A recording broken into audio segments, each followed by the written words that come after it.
Wherever you think. I'll show it for y'all microphone.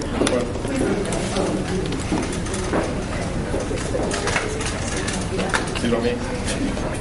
You got it? I'll die for it.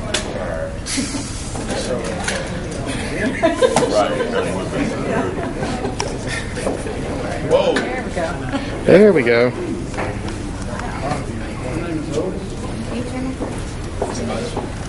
Everybody white balance ready? No, give us a second. Okay, give y'all 1 second.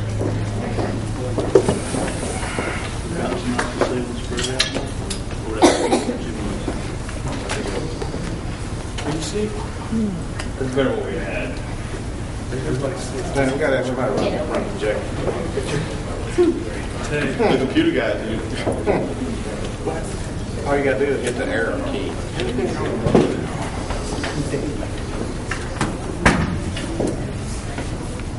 Right.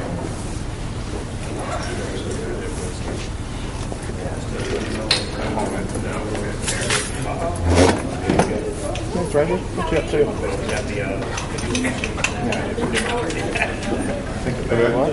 Do great. It's nice that it's not work.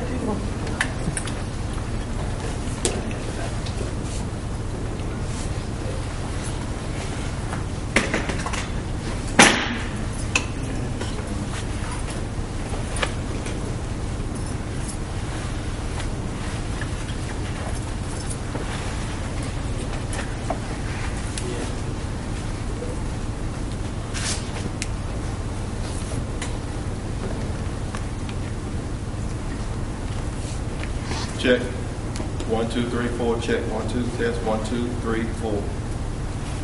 Keep talking. Test. 1, 2, 3, 4, 5, 6, 7, 8, 9, 10, 11, 12. All right. We ready? Everybody ready? First of all, good afternoon, everybody. I want to thank everybody for showing up. On behalf of Sheriff Tyrone Lewis, I want to thank you for taking time out to join us on our press conference. As you know, Sheriff Lewis is going to give a press conference. We ask that everyone, and when you ask questions, please raise your hand and identify yourself and your agency that you're with, so that we can address you. Because some of you he knows, some of you don't. Okay. And at this time, I want to introduce our new sheriff, Sheriff Tyrone Lewis.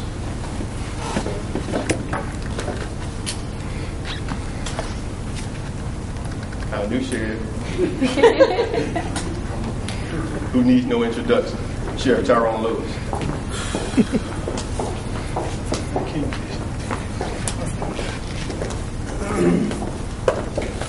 Good afternoon, everybody. Let me thank you all for coming out.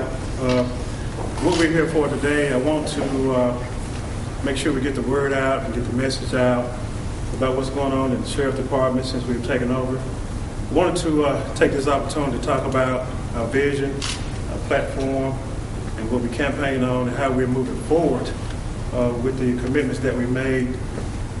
Dealing with our motto is we can do better. We're in the process of working very hard today, being the first day after the holiday, to move forward to do what we said we were going to do. And that is to make Hinds County a better and a safer place for all of us to live, better and safer place for all of us to shop and do business, a better and safer place for all of us to grow and have the kind of quality life that we all deserve. One way we started out doing that is we put together a command staff that we think will be beneficial to everybody that can complete and carry out the mission of the Hinds County Sheriff's Department to be a source to develop relationships, to develop partnerships, and to have everybody to have a seat at the table to work toward a goal we're working on to make things better in Hinds County, not only for the Hinds County Sheriff's Department, but for any entity in Hinds County that has a law enforcement community as well as a business community where we can bridge relationships, open some doors and close some closets so we all can have and be safe. We did some restructuring, which caused us to make some personnel shifts. And like anything, change is sometimes accepted and sometimes not accepted. We had a general meeting with all the supervisors of the Sheriff's Department right before you all came in. We wanted to explain to them what we were doing. We're not going to leave anybody out. Everybody's going to be involved in this process. Everybody's going to play a role in this process. We want to introduce our command staff to the General Assembly, so everybody will know what part they were playing, what role they're going to be playing, how they're going to fit in with the vision, and how they're going to be maneuvered and positioned in the Sheriff's Department in their particular roles. We saw that there was a need for that.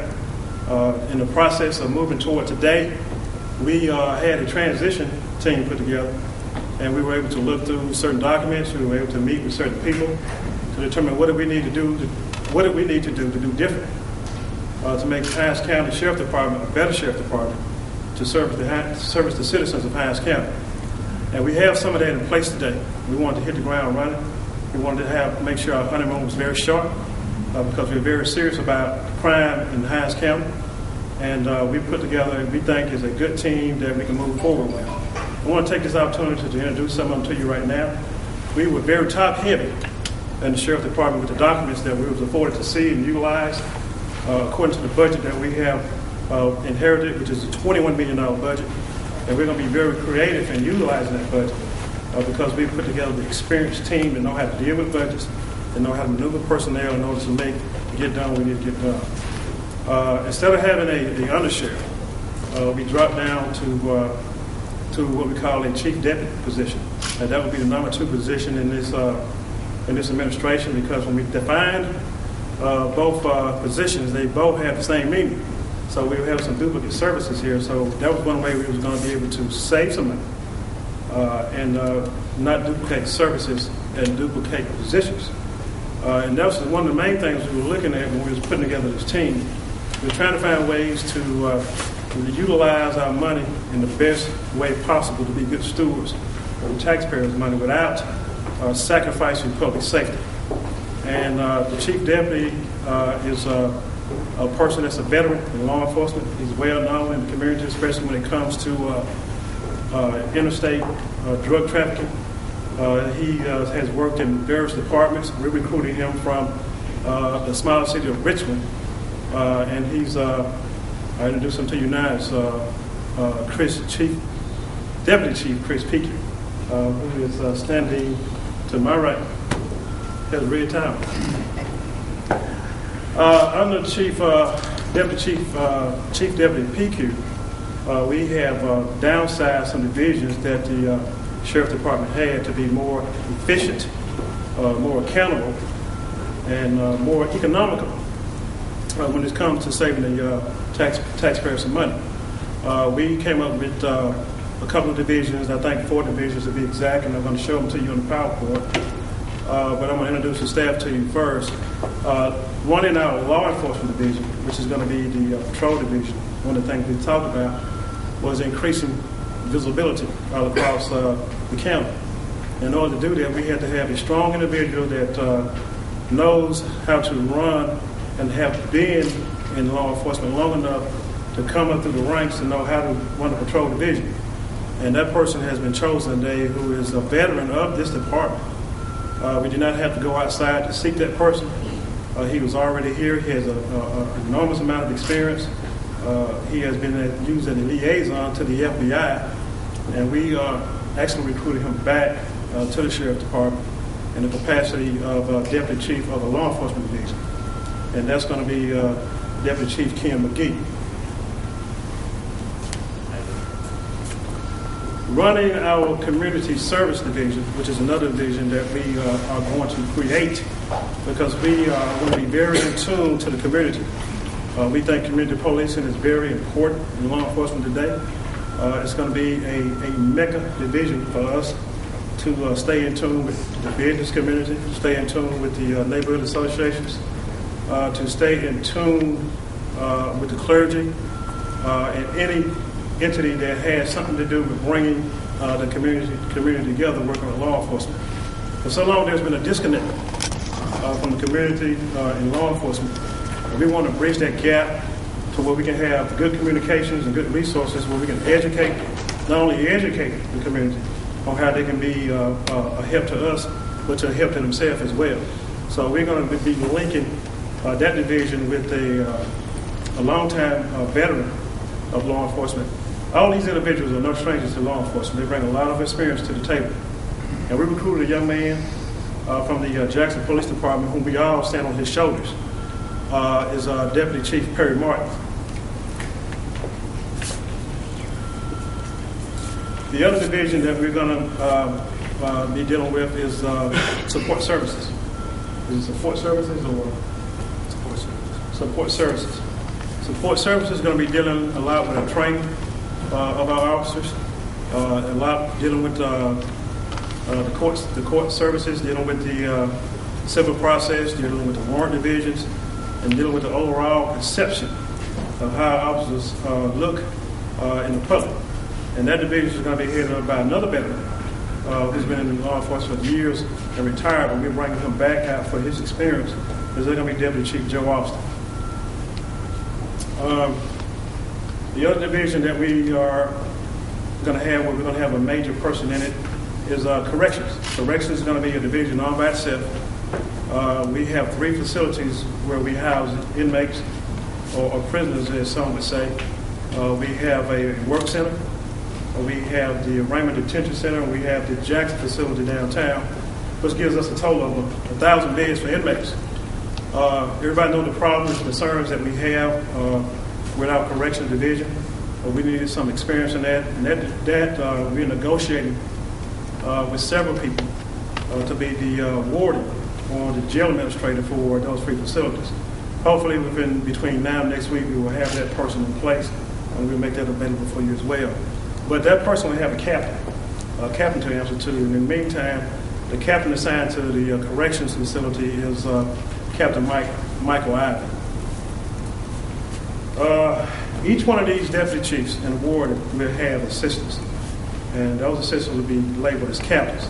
Working with the law enforcement division is to assist Deputy Chief King McGee. We're going to have an inside person as well that's been here for a period of time is Captain Marcus Mabry. Captain Marcus Mabry is also a veteran of working with DUI grants. He's going to be playing a dual role to helping to run the law enforcement division, as well as helping to keep maintaining those DUI grants. The captain that's going to be assigned to the community service division is no stranger to any of you all, because you've dealt with him over the years. Most of y'all who are not new to the media. He served as a spokesman for the Jackson Police Department for a number of years until he was promoted to sergeant. He's very in tune and in touch with the community. And with him teaming up with Deputy Chief Martin, we think will be an asset where we'll be able to hit the ground running, developing those relationships in the community, and that's going to be Captain Joseph Daughtry. Assisting support services, that's a captain who's going to be assigned to that position as well. That captain is still in negotiation, and hopefully, just like the warden, we'll have that person in place before the end of the week or as early as next week. Also, with the law enforcement division, it's going to be broken down to an investigative division as well.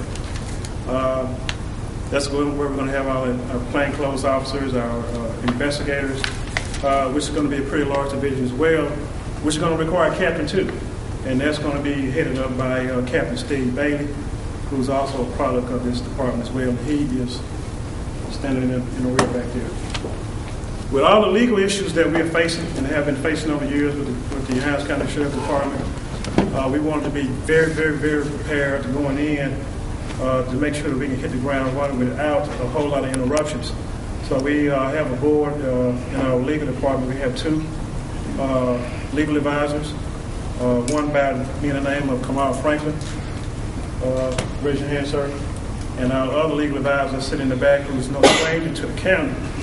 We recruited her from the county, who was working along with the county attorney, and it's going to be Ms. Dana Price, who's sitting in the back.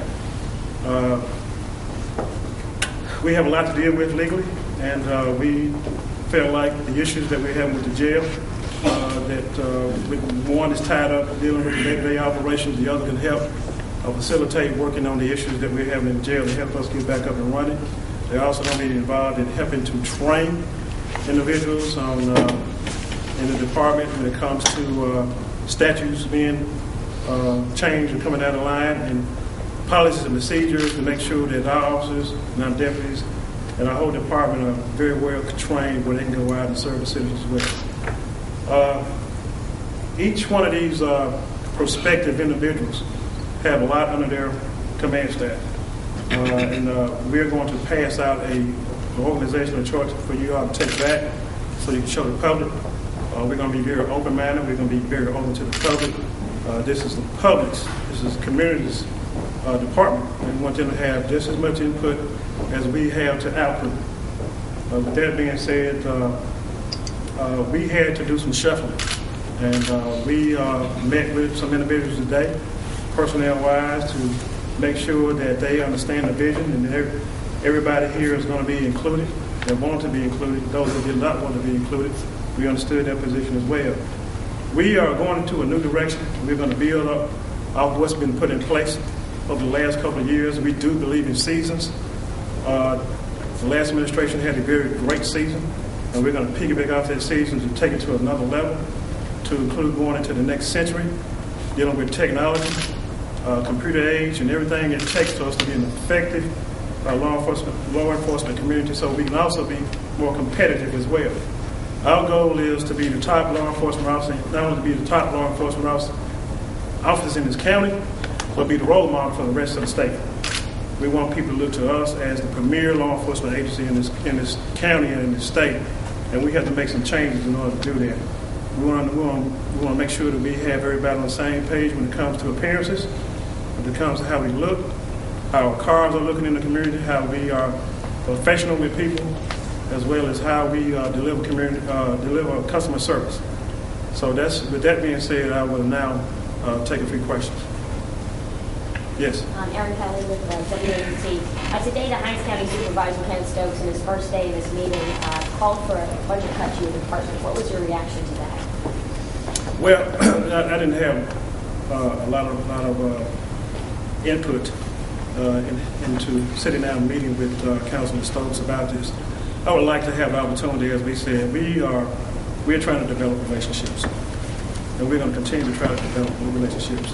It's up to those individuals we reach out to determine whether or not they want to be a partner with us or not. One thing we have to do is make sure that we educate the public on the pros and cons of law enforcement, and that they understand the need for law enforcement in this county. This county is suffering from a lack of being safe, feeling safe. We have done some assessments prior to taking this office over, and we know what the needs are. We know that our budget is at a point where it's something we had to inherit, but we're going to be creative enough because we put together experienced staff coming from other agencies and from within to know how to be creative, to utilize what we got. Taking a cut in the budget would definitely be a blow to this community. Trying to develop those relationships, trying to work with other agencies, and trying to develop partnership, or even trying to do our platforms, trying to be more visible in the community.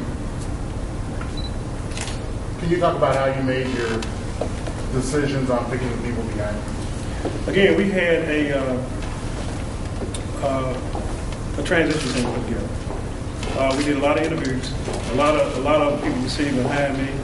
None of us are strangers to each other in law enforcement. You probably have about 300 years of experience behind me to include me. At some point in time, we ran across each other's paths in our careers, whether we trained together, or whether we worked together, or whether we were on calls together.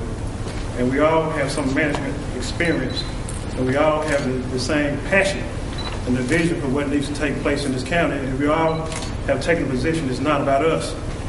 We've got to a position where we have done a lot for each of our departments, and we see the needs and we assess the needs of this community, and we have the heart and the passion to give back to a community that has given to us, to be able to put together a team to come out and be good stewards, number one, of the taxpayers' money, and good partners with other departments. We have people from all walks of life in this administration with different departments as well.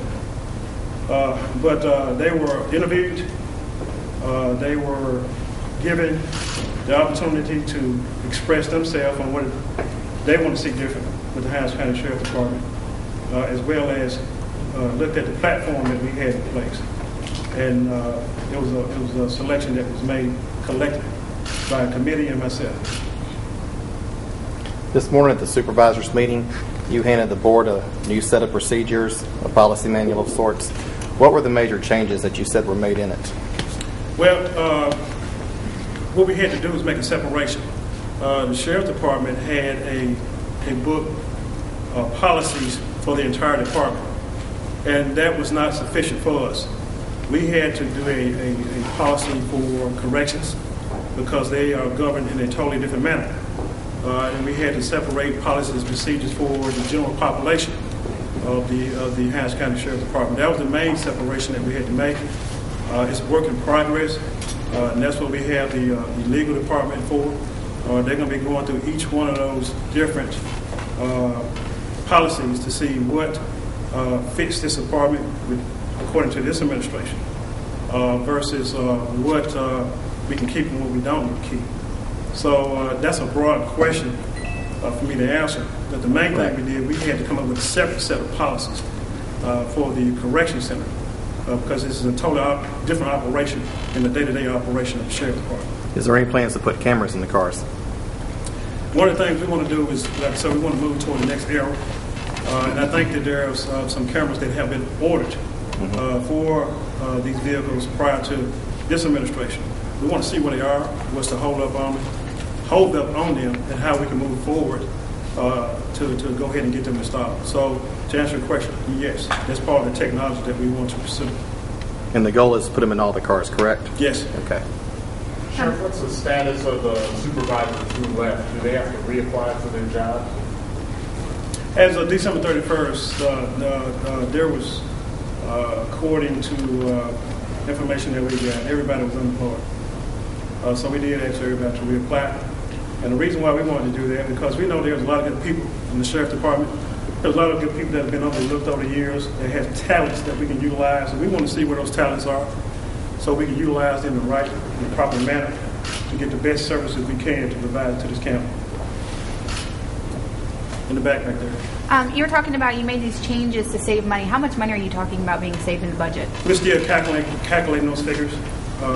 We don't know right now, but we do know that there's going to be a good savings. We can't give you a dollar figure at this point. That's something that we're working out with our fiscal director. And until we complete our organizational chart, we won't know. When do you expect the audit to be completed? The audit should have started taking place today. Completion time, we don't know. I have not talked to them today because of the schedule that we've had. We do know that it was supposed to start today. Will they be made public, the findings? Sure. Okay. How many members of your staff came directly from JPD? Deputy Chief Perry Martin and Captain Joe Daltrey are immediate crossovers from the Jackson Police Department. Now we do have some retirees that retired from the Jackson Police Department, including myself, products of the police department out of here. What we're going to do is we're looking to develop a relationship with the Jackson Police Department. We've talked several times with Chief Coleman and Assistant Chief Vance, and that's where I grew up at. We're going to have no longer an engagement, we're going to have a marriage with the Jackson Police Department. Along with other agencies around here, we talked with Chief Byton and Clinton. We talked with the mayor and the chief of Byron. So that's why I know we've done a fair assessment of the criminal activity across this county. And I'm very disappointed that somebody said that we don't have any crime in rural areas. And I think by the mayors of these different cities hearing a comment like that is going to be very disappointed, knowing that their public safety is at risk with the issues that they're having in a place like Bolton and Edwards, who have a very small police department that can't function to handle the situation that they're having, especially when you're talking about dealing with drug activity. And that's what the Sheriff's Department is for. The Sheriff is the highest ranking law enforcement officer in the county. That means he can go anywhere in this county to enforce the law. He doesn't have to ask anybody anything. I don't need permission from nobody, but we're going to be respectful enough to build a relationship to try to work hand in hand with them, because everybody has resources that we can pool together to work with each other, that everybody can benefit from these economic times where everybody is affected by budgets and by manpower. So by us pooling these resources is a benefit to everybody. I don't think any of these departments in this county can afford to take any kind of cuts when it comes to public safety, when it comes to economic development. We got places like Sears talking about leaving. They're not just leaving because, yeah, they're having a problem with resources of income, and that's because people are scared to shop at places like that where you don't have the proper visibility and be able to provide the proper visibility across this county. We cannot afford to take any more hits when it comes to losing the tax base. And this county law enforcement is going to have to step up to the plate and be at the table to help with economic development, to make sure economic development can survive, that the developers feel safe enough to build here and the investors feel comfortable enough to invest here. And that way we can create jobs. And when you create jobs, you have a decrease in crime. But when you lose a place like a Sears, then you're losing jobs, and you have a potential of crime activity increasing. Last question, please. You talked about the county having a lack of safety and people in the county feeling that. What are the areas that you'll target first and have this team target first? You've mentioned drugs, but what's the areas that you're most concerned about right now? One of the things we promised to do was increase visibility. And it's not in a particular area. What we're going to do, we're going to go back to the table. We know that Jackson, being the capital city of the state and the largest city within Hinds County, is having the most issues.